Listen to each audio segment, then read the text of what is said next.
The Typhoon, the largest Soviet nuclear submarine ever built. For 2 decades, this deadly nuclear weapon stalked the seas. But the Cold War is over, and the Typhoon is destined for demolition. It's a risky mission. They must dismantle, decontaminate, and dispose of 2 nuclear reactors filled with radioactive waste. A minor accident could be a radioactive disaster. It's the ultimate challenge, breaking down the Typhoon.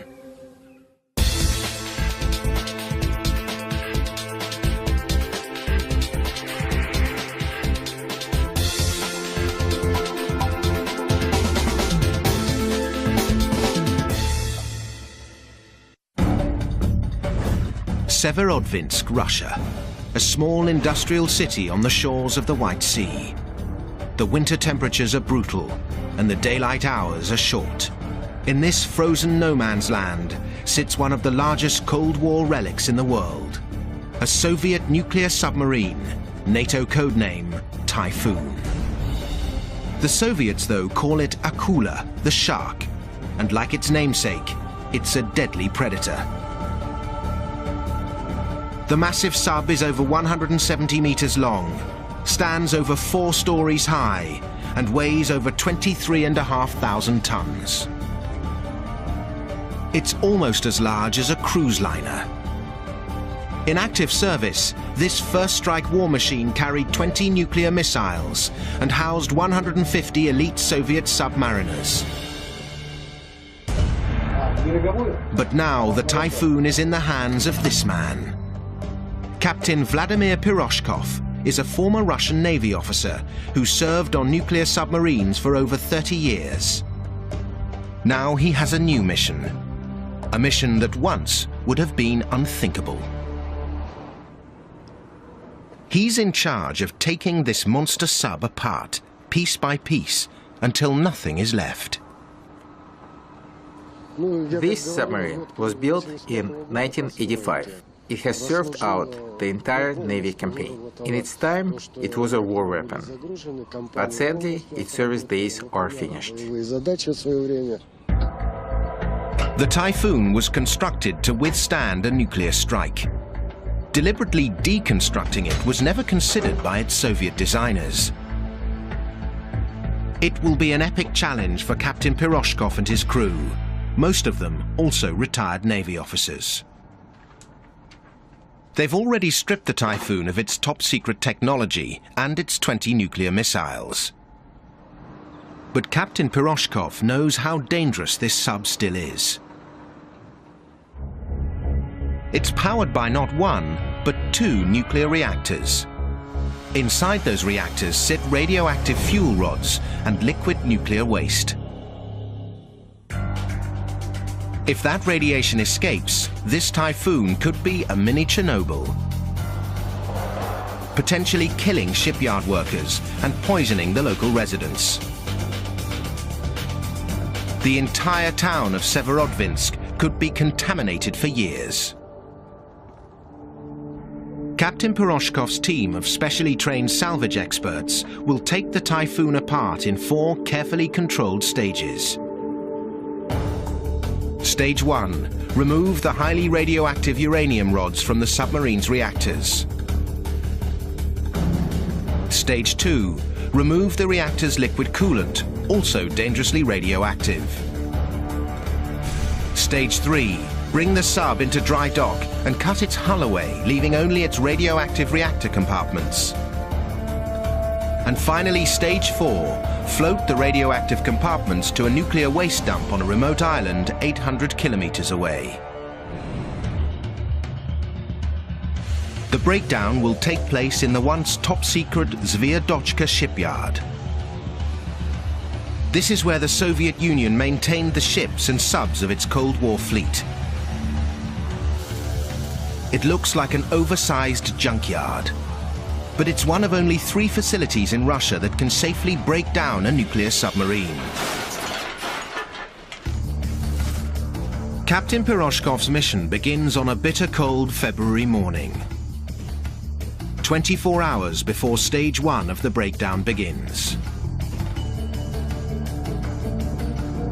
The temperature outside is minus 15 degrees Celsius. The Typhoon is icebound. But soon it will begin its final journey. Captain Piroshkov has kept the Typhoon powered down for the last several months. Enough time for its nuclear fuel to cool down to a safer radiation level.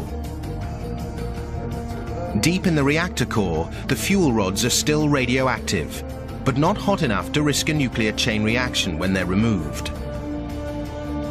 Powered down, most of the sub is dark, like a ghost ship haunted by the loss of a bygone era.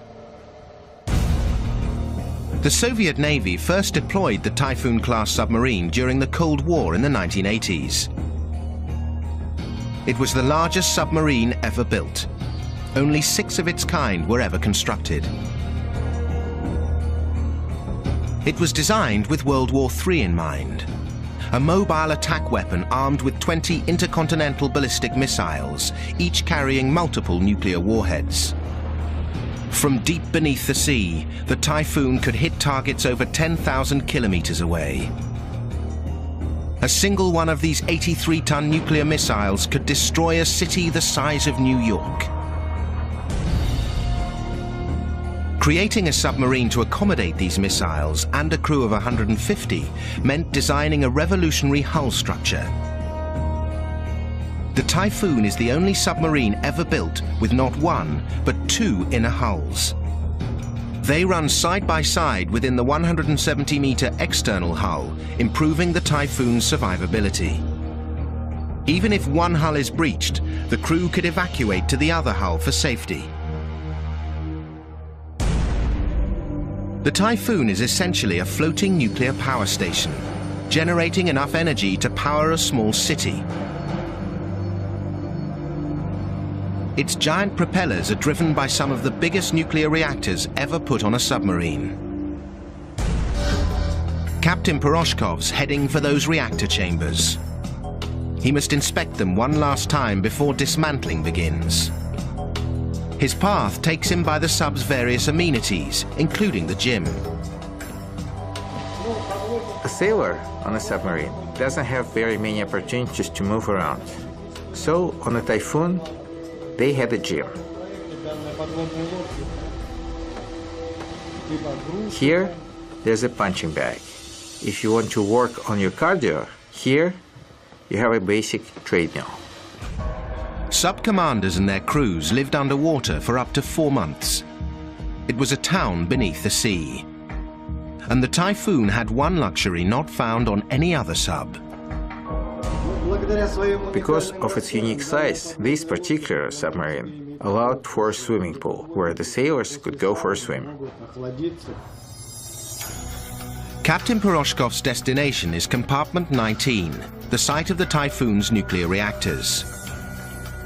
To most of the Typhoon's crew, Compartment 19 was, and still is, off limits.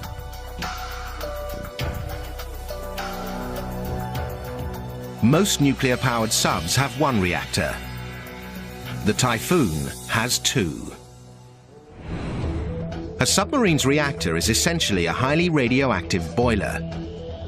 Metal tubes filled with uranium fuel tablets serve as heating elements.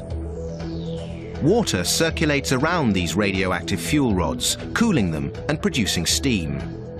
The steam then powers the submarine's propulsion systems. The reactor is sealed to prevent any radiation from leaking out.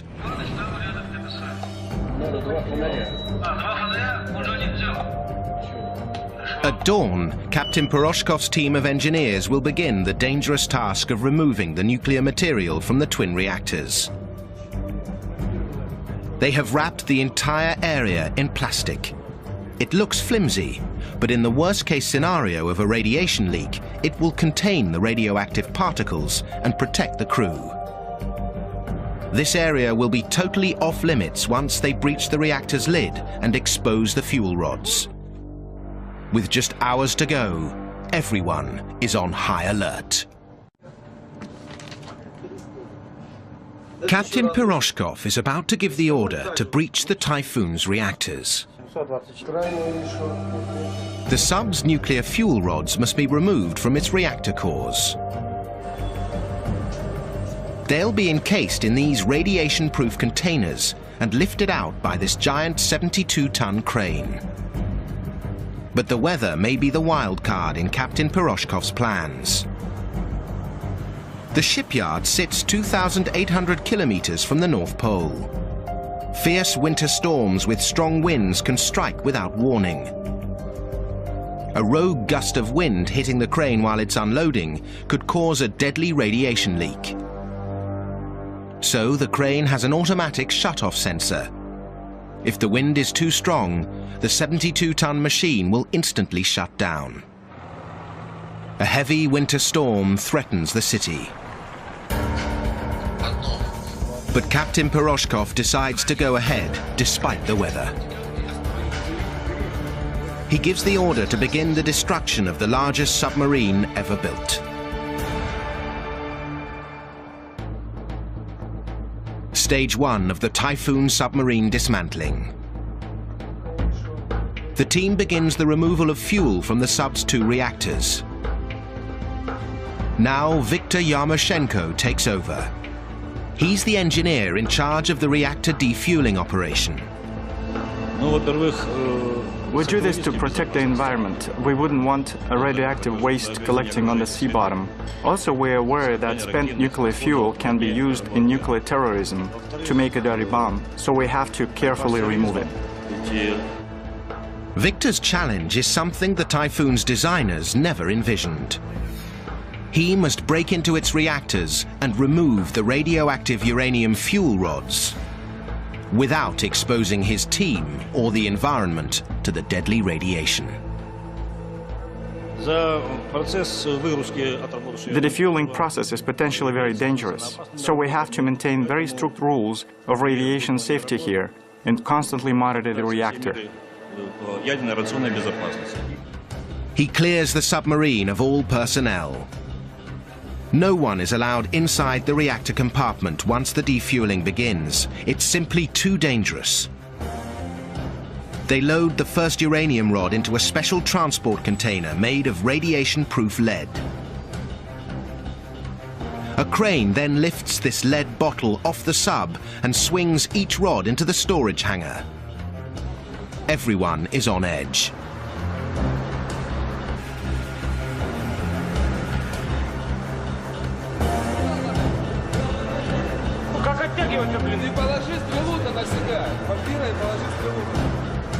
There's enough uranium in this bottle to kill everyone in the room and contaminate the entire city.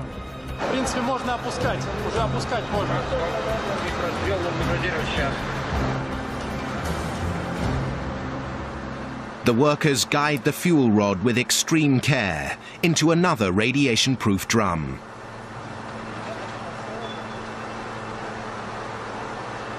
Once the rod is safely in, it's sealed.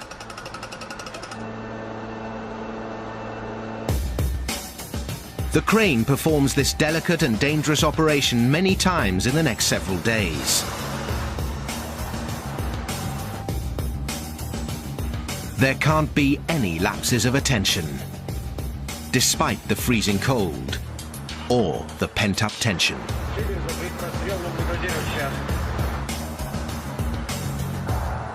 The smallest mistake could cause a fatal accident.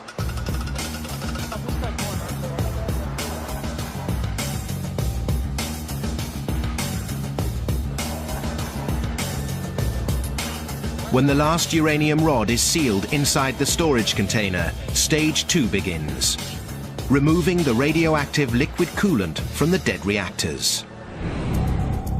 When the sub was on active duty, the coolant flowed around the hot nuclear fuel rods inside the reactor to cool them and produce steam for the propellers. It's highly radioactive and deadly. The coolant is pumped from the Typhoon's reactor to this storage facility on the docks. Here, the irradiated nuclear coolant is stored in steel containers encased in thick layers of concrete. workers constantly monitor the radiation levels. And this entire facility will be evacuated and sealed. But this nuclear waste isn't just going to sit here. With a turn of a valve, it begins flowing through underground pipes to the processing lab, where the radioactive solids are filtered out. Engineer Anton Cheynikov is in charge. Liquid nuclear waste are the liquids that contain radioactive isotopes. They emit radioactive rays dangerous for the human body. Besides that, this waste contains a variety of toxic additives. So to protect the people who live around here and to protect the environment, there's a certain special way of handling this type of waste. The radioactive waste passes through a special chamber to trap its deadliest material, cesium. A speck of cesium the size of a pinhead can kill a human within minutes. So they'll dispose of it separately. The way this works is, the liquid nuclear waste goes through a layer of a special absorbent, which isolates the cesium isotope. The absorbent is held in a special filter, which is here inside a protective container made of thick steel. The cesium's caught, but the liquid coolant is still far from clean. A second set of filters catch the remaining heavy radioactive particles.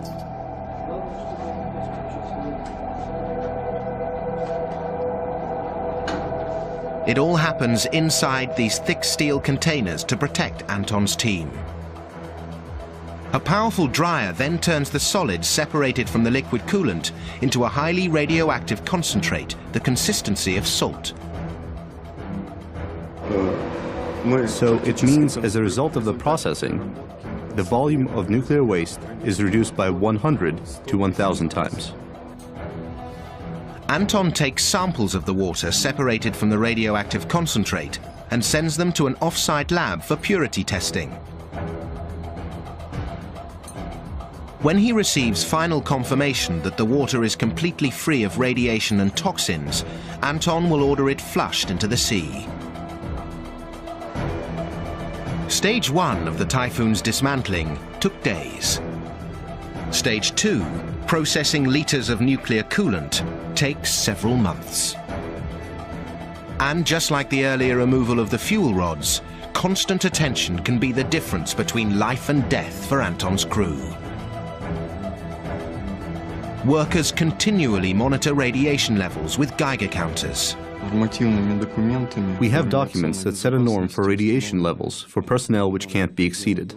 If the radiation levels go above the norm, it will trigger an alarm and will take measures to lower the radiation levels. A spill of the liquid nuclear waste would quickly spread radiation beyond this lab, potentially into the soil. It would be nearly impossible to clean up and could contaminate the local area for generations. In addition to the specially trained personnel, an automated system monitors the radiation levels. Stage 2 proceeds. Anton's satisfied. The radiation levels are safe and steady, but that could change in seconds. If the radiation levels are elevated, the sensors go off and the alarms are triggered, and all personnel are notified. At the end of every day, each member of Anton's team undergoes a full body scan for radioactive particles.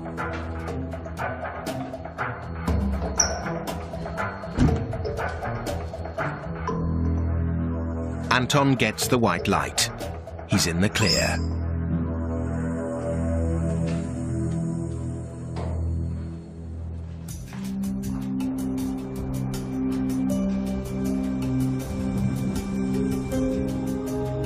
Several months later, winter has turned to spring. The crew has safely removed all the radioactive coolant from the sub's reactors and stored its uranium fuel rods. Now stage 3 can begin. It may be the toughest challenge of them all. They must maneuver the immense sub into a dry dock barely big enough to hold it, cut it apart and recycle it. And the man in charge of this entire dismantling operation, Captain Vladimir Piroshkov, isn't even sure if this Typhoon will float. The sub's position in the water has changed.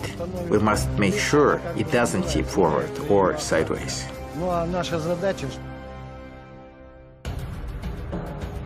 The May sun has melted the ice around the Russian nuclear submarine. The crew readies the sub for the last journey it will ever make. It's heading 8 kilometers across the channel to the shipyard's massive dry dock, where it will be cut into scrap metal and recycled. But it's a difficult task to move a 23,500-ton ship that no longer has an engine. Akula, the Russian shark, is now more of a beached whale.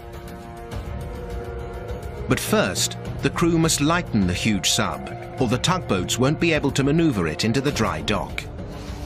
And even if the tugs could maneuver it, right now the immense sub is too heavy for the dry dock floor. Captain Piroshkov tours the ship constantly as his crew cut away its missile silos and stabilizing ballast. This ship is really big and heavy, so we're doing this to lighten the amount of pressure on a dockside platform. Piece by massive piece, a giant crane drags off what were once integral parts of a deadly war machine, including these missile tubes, the launching point for a nuclear weapon that could destroy a distant city.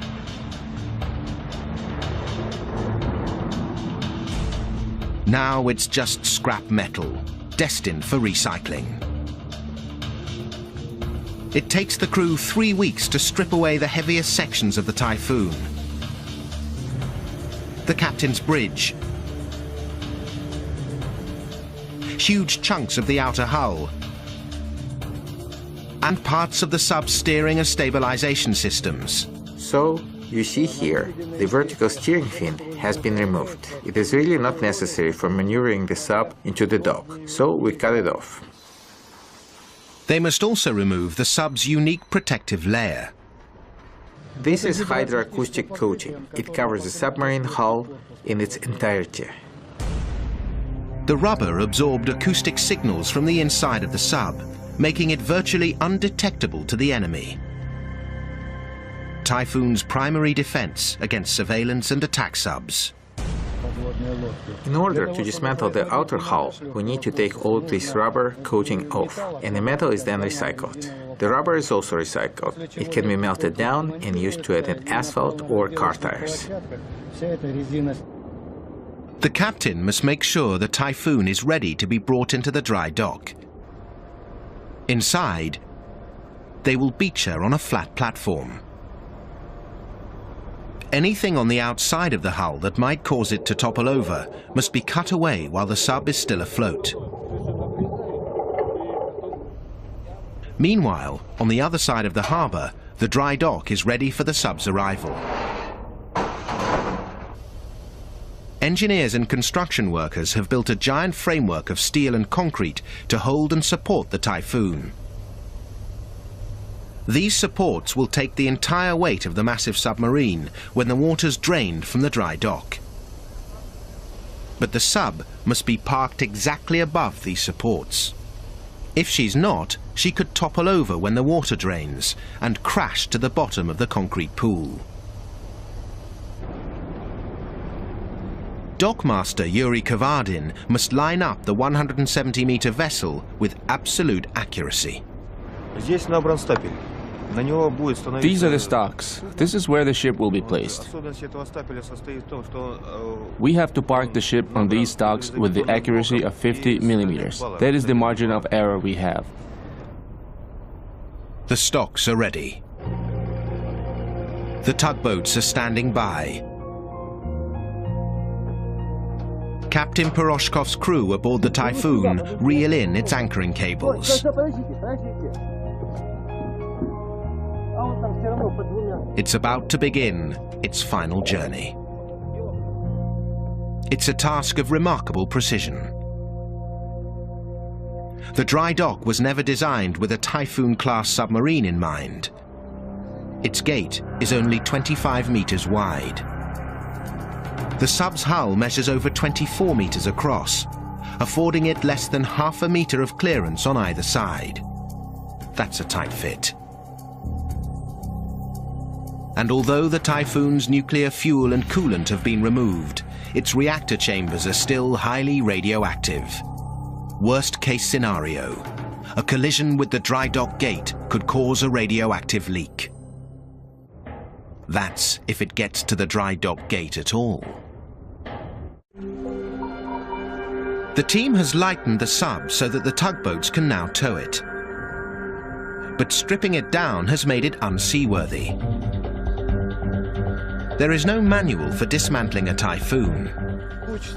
As the sub is lightened, it raises in the water. The sub's position in water has changed. Our goal now to keep it afloat without any leaning forward or sideways. If the hull leans to one side, it will make the sub impossible to maneuver.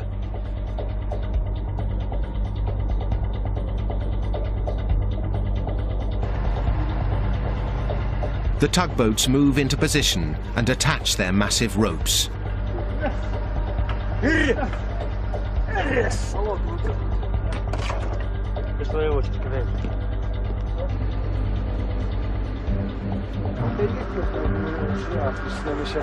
Captain Piroshkov gives the order to launch.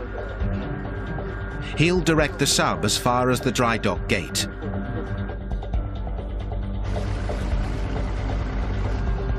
The tugboats control the Typhoon's every move.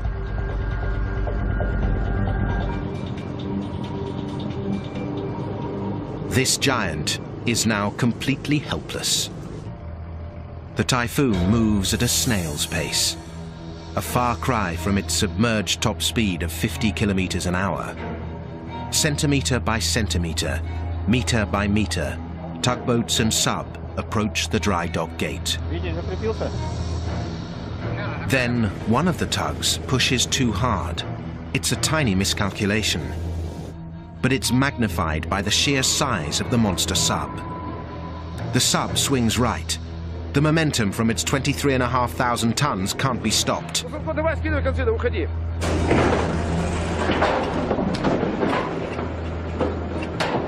It slams sideways into the guiding posts near the dry dock gate. The tugboats scramble.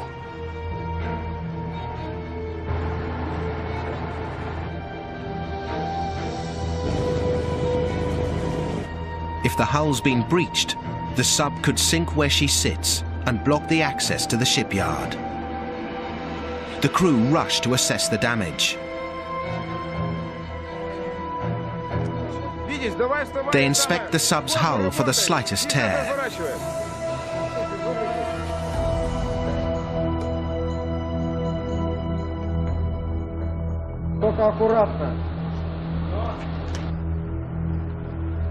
It's intact. The tugs continue nudging the Typhoon to the dry dock's entrance.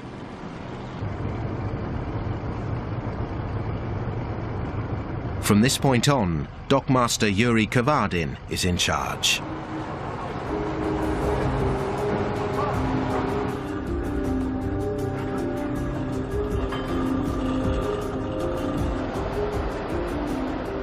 The sub is almost as wide as the gates themselves. It's already had one collision. Another could breach the hull and cause a leak in the still radioactive reactor compartments.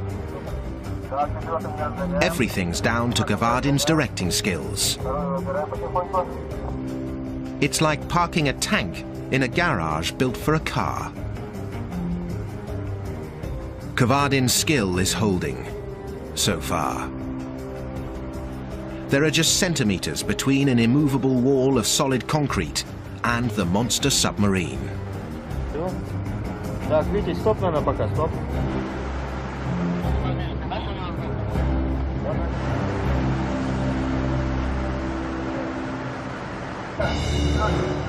The Typhoon slowly enters the dry dock where its date with destruction will take place. Dockmaster Yuri Kavardin must guide the Typhoon through the gates with barely an arm's length of space on either side. The tugboats can't fit through. Now it's down to human power. On Yuri's orders, the crew man ropes and pulleys to pull the immense submarine through the gates. And they're racing the low tide.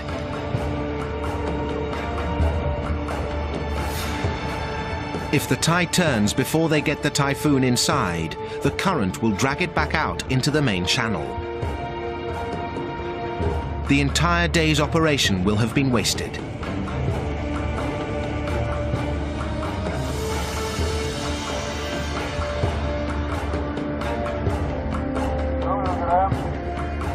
Against the clock, muscle power moves the mammoth sub its final meters.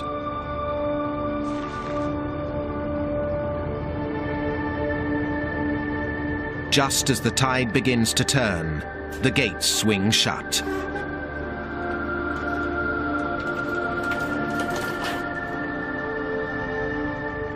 But Yuri's most difficult maneuver is yet to come. He must position the Typhoon in place, by hand, precisely above the adjacent supports. Right now, the supports are out of the water. The sub must be floated above them. To do that, Yuri needs more water to maneuver in.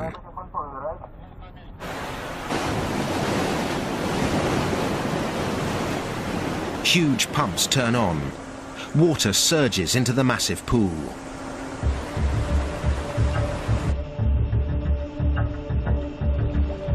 Over the next 4 hours, the water slowly rises. Finally, it's high enough to begin moving the sub.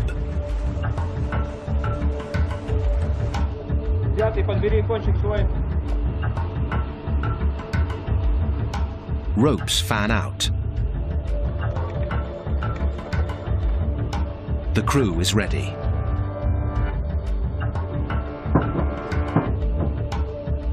Yuri takes precise measurements of the sub's position.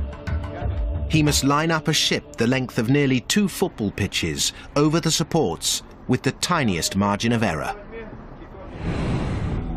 Just 50 millimeters, about the length of 2 hairpins.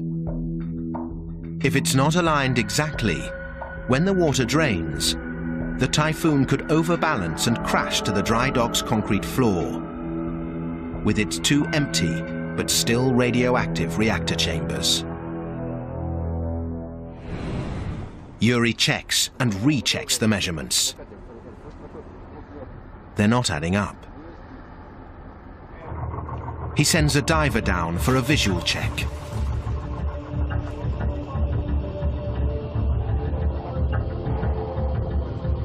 The diver moves along the hull, reporting back. Tell me the distance between the stocks and the sub. Good. Good.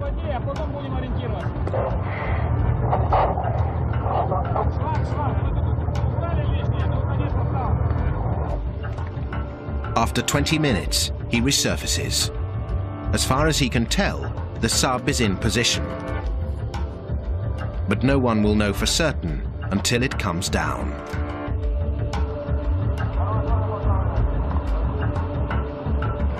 This is it. The tugboats leave the dock.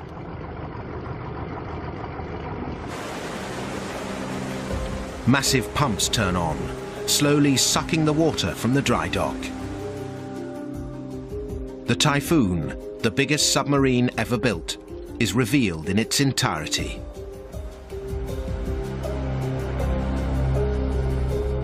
Not since it was created, as one of the Soviet Union's most devastating weapons of war almost 30 years ago, has the Typhoon been seen like this. Longer than 15 double-decker buses, nearly 4 stories high, and as heavy as 75 jumbo jets, These are the last moments of the world's largest nuclear submarine. And Yuri Kavadin has brought it in.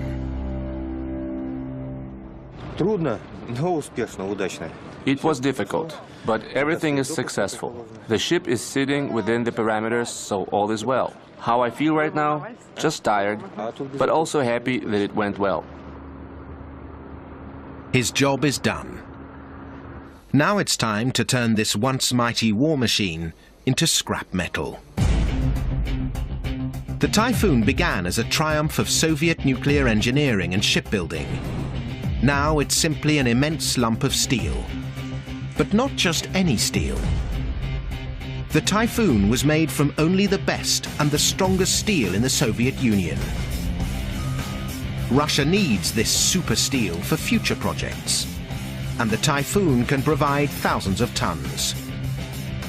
There's only one way to cut a monster like this into pieces small enough to melt down: by hand. Every day, workers armed with blowtorches cut away another section of the sub and winch them away to giant metal cutting machines. Day after day, chunk after chunk, month after month. Eventually, the Typhoon goes from submarine to giant metal carcass. Now all that steel must be recycled. They haul it to another part of the shipyard, run by engineer Andrei Meshkov. He's in charge of the special machines that will process the thousands of tons of Cold War steel. You can make whatever you want with it. It's used to make pipes, support beams, sheet metal. Stage 1 of the recycling process, slicing up the giant sub by hand. Andrei's team sets to work with blowtorches. It's all about cutting the steel into smaller and smaller pieces. But nearly a year has passed since the entire operation first began. It's midwinter again, making work tough for Andrei's crew. When a man is standing there with a blowtorch, it's hard labor. They hold the blowtorch in their hand all day long, outdoors. Sometimes it's windy, freezing, snowing. These people work really, really hard. The cut steel chunks go into a giant guillotine, which chops them even smaller.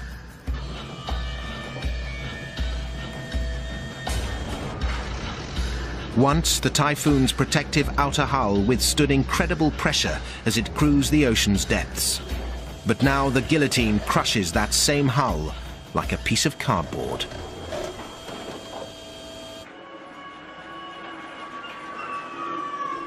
Not much goes to waste when a submarine gets recycled.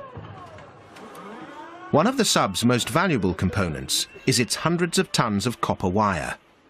But the copper must be separated from its rubber insulation, or it's worthless. Of course, it's easier to just trash the cable, but we want to recycle them and get the valuable metal that we can reuse. So we built this machinery, so we don't have this mixed waste of metal and rubber together. We're decreasing the amount of waste produced in the process of decommissioning. Specially designed machinery separates the copper from its insulation.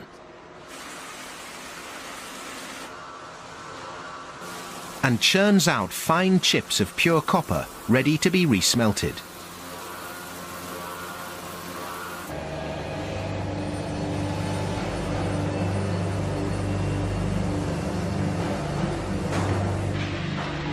The Typhoon is now almost completely dismantled.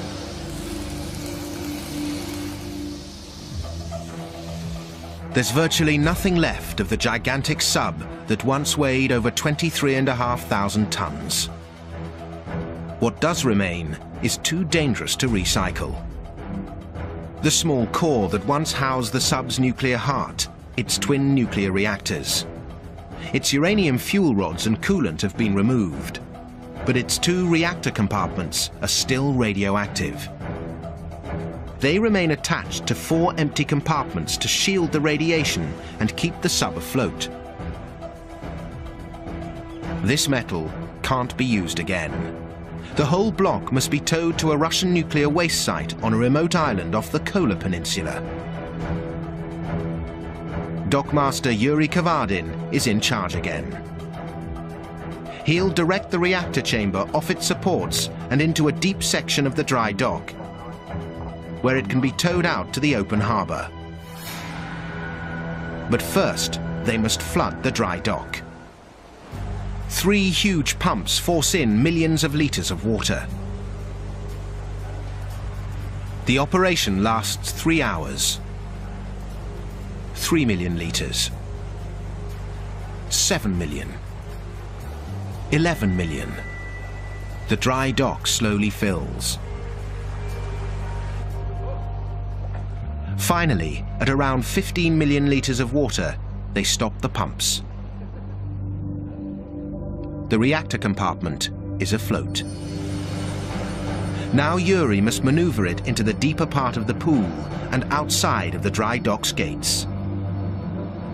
The team's last risky mission is getting rid of the sub's deadliest component.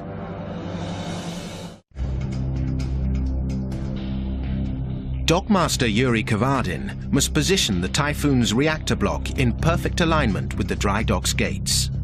Every operation at the dock is an exciting event. It's always a unique event, especially when you realize that this is the finale for the work of hundreds of people. Right now, the work that you see here at the dock is a little bit sad. It's sad because when we received this ship here, it was a Navy ship in all its glory. But it's leaving us like this, in this sorry state. Little by little, Yuri guides the reactor block into the deep water.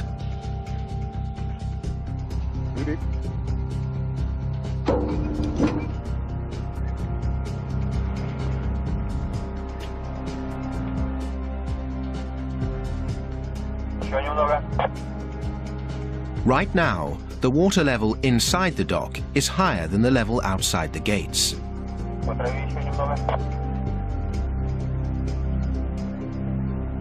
Once the reactor block is in position, they will drain the dock until it's level with the sea outside. But if the reactor block is out of alignment by as little as 1 meter, it could hit the shallow concrete floor, crack, and spring a radioactive leak. Yuri checks the measurements again and again.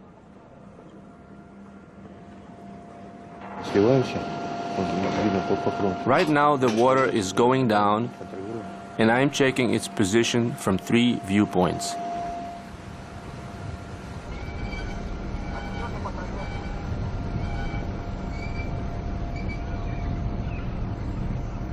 Finally, he's satisfied and gives the go-ahead to lower the water levels.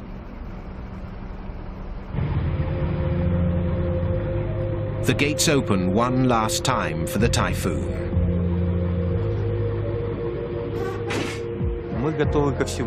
We are ready for anything. This is like a living being. We don't know how it's going to behave. We'll have to adapt and try to tame it like a caged tiger. This is something we've done before, but I can't say it's an ordinary operation.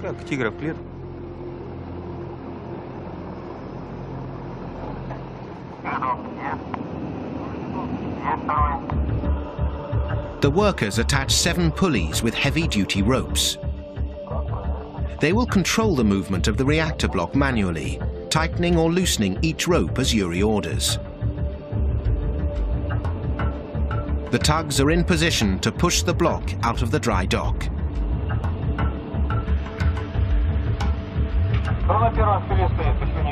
On Yuri's commands, the workers slowly pull the floating lump of steel through the gates.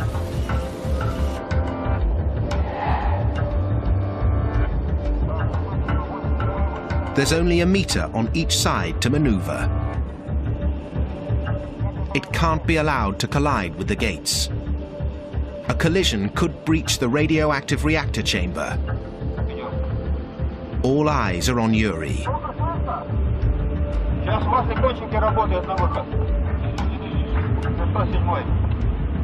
His orders need to be obeyed instantly.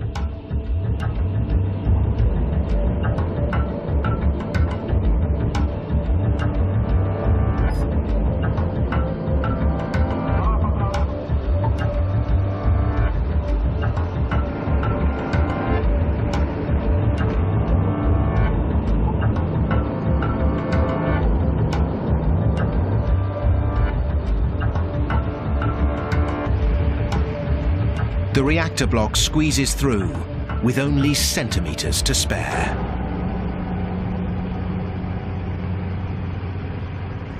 The last nerve-wracking operation on the Typhoon's year-long dismantling is over. The reactor block, the final remains of the once massive submarine, sets off on a last journey to the nuclear waste site 800 kilometers away.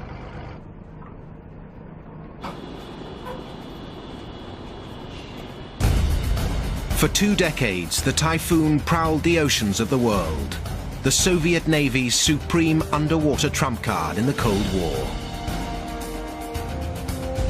Now this submarine is no more. Its reactors emptied of nuclear fuel, its nuclear waste processed, its steel recycled for peaceful purposes.